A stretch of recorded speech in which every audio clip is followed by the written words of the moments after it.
Welcome back to Franciscan University Presents. We've been talking with Father Robert Spitzer about his new book, Finding True Happiness, Satisfying Our Restless Hearts. Father, something that is very apparent in our world is that people are searching for the wrong things. And you're talking about finding true happiness, but comparisons probably are plaguing us. Can you unpack that a little bit as we look at people's search for happiness and how the comparison or status envy or whatever you want to call it interferes with that? Yeah, I think Father Regis Martin already pointed out that, you know, we are very obsessed with level 1 happiness, which is immediate gratification, and it's not just linguine and lots of it, but you know, give me as much immediate gratification as I can get. But really, the second problem is, and much more important one in our culture, is ego-comparative happiness. Has become a dominant. We figure, you know, in the Modus Institute, we do a lot of measurement. And we figure, you know, it's around 70% of our young people are already ego-comparative dominant at the age of 16. That is to say, they're asking, you know, who's achieving more, who's achieving less, who's got more power, less power, more status, less status, more intelligent, less intelligent, etc. And they're obsessed with it. And they're not only obsessed with it, but they're, you know, they're really finding a great deal of difficulty dealing with the consequences of it. Because if you let that go to the max, if this is the only thing that's going to make you happy, if this is the only thing, you know, that will make you successful or make you think you had a good life, then you can expect the following things, emotional results to occur.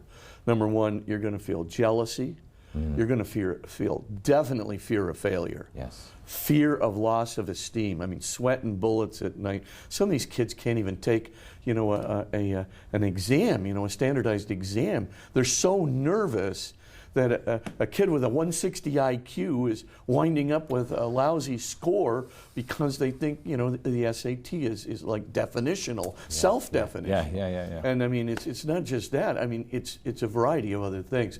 I mean, you see in them, you know, ego rage and ego blame. You know, they, you know, just like out of control, self-pity over the top, and even the winners.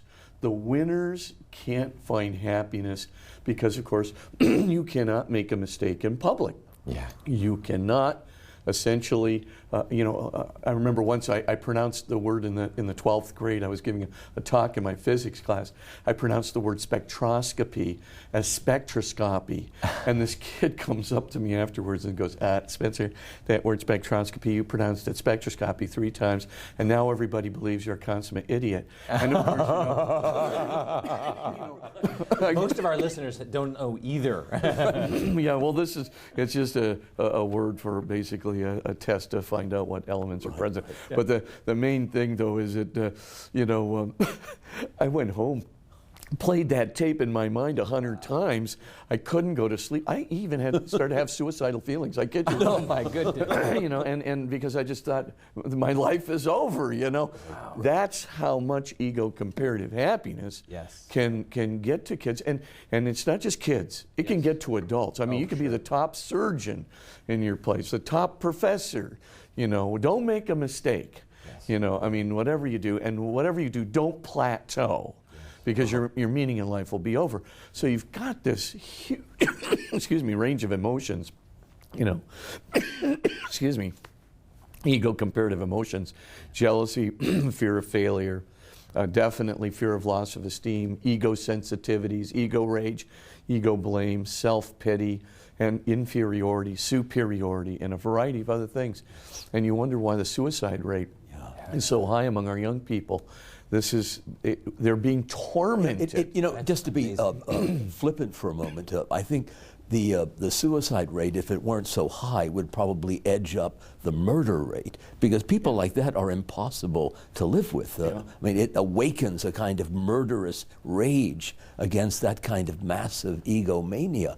How did we get like this?